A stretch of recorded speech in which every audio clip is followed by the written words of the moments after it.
चले रुक कर लेते हैं सदन का, जहां पर केंद्रीय गृह मंत्री अमित शाह इस वक्त संबोधित कर रहे हैं। सुनते हैं। पूछा कोई ने, माननीय गृह मंत्री जी, अच्छी परंपराएं लागू करो, अच्छी तरह चलाएं सदन। मैं मेरे स्टेटमेंट पर कायम हूं।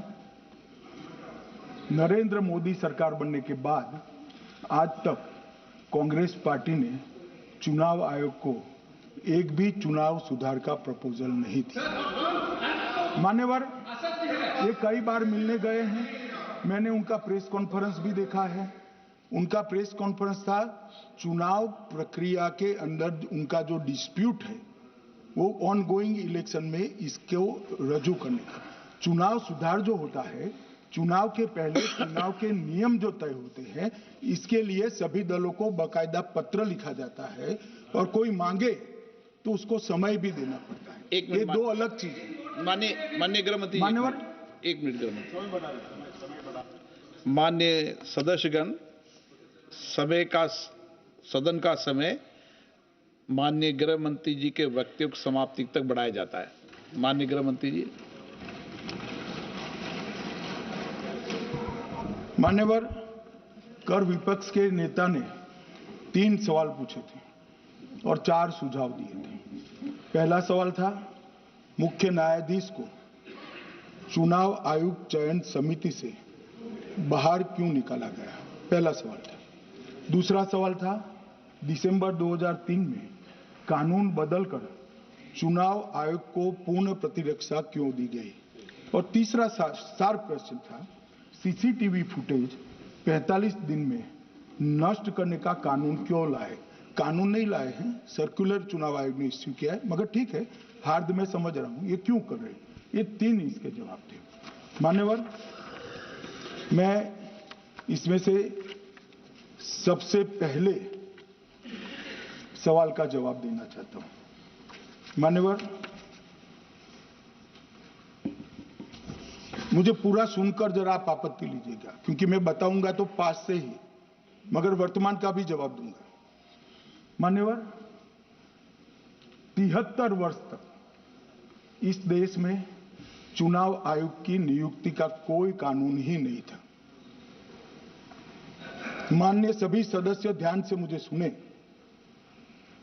73 साल तक इस देश में चुनाव आयोग की नियुक्ति का कोई कानून नहीं था। नियुक्ति प्रधानमंत्री सीधी कर देते थे।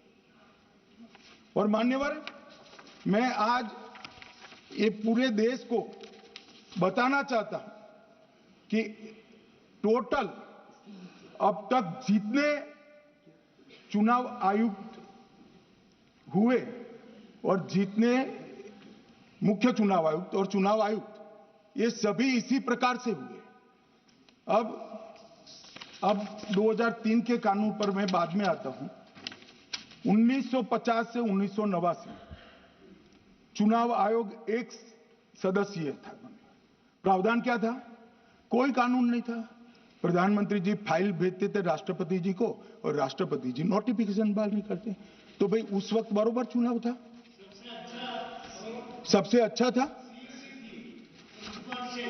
नहीं, मैं ये नहीं पूछता नियुक्ति की प्रक्रिया।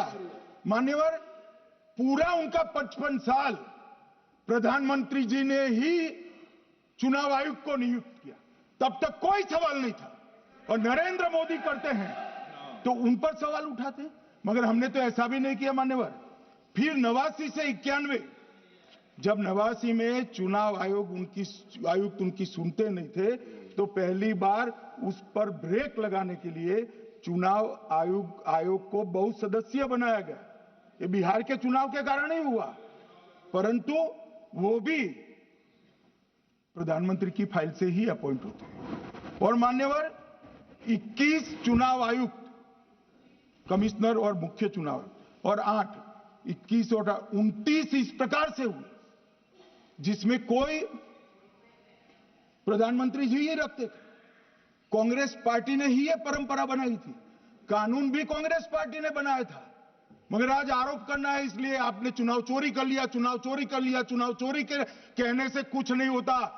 जनता हमको सुनती है भाई, और हम जवाब भी देते हैं। मान्यवर, ये 50 से लेकर 2023 तक कोई कानून नहीं। बाद में 2023 में एक अनूप बरनवाल बनाम भारत सरकार मुकदमा हुआ, उसमें सुप्रीम कोर्ट ने कहा कि भाई चुनाव आयुक्त की नियुक्ति थोड़ी पारदर्शी होनी चाहिए। सुझावी था, ऑर्डर नहीं था। हमारे सॉलिसिटर जनरल ने वहां कंसेंट दी, तो उन्होंने कहा कि भाई हमें कानून बनाने में थोड़ी देर लगेगी और हमें इस पर कंसल्टेशन भी करना पड़ेगा, चुनाव आयोग से भी करना पड़ेगा।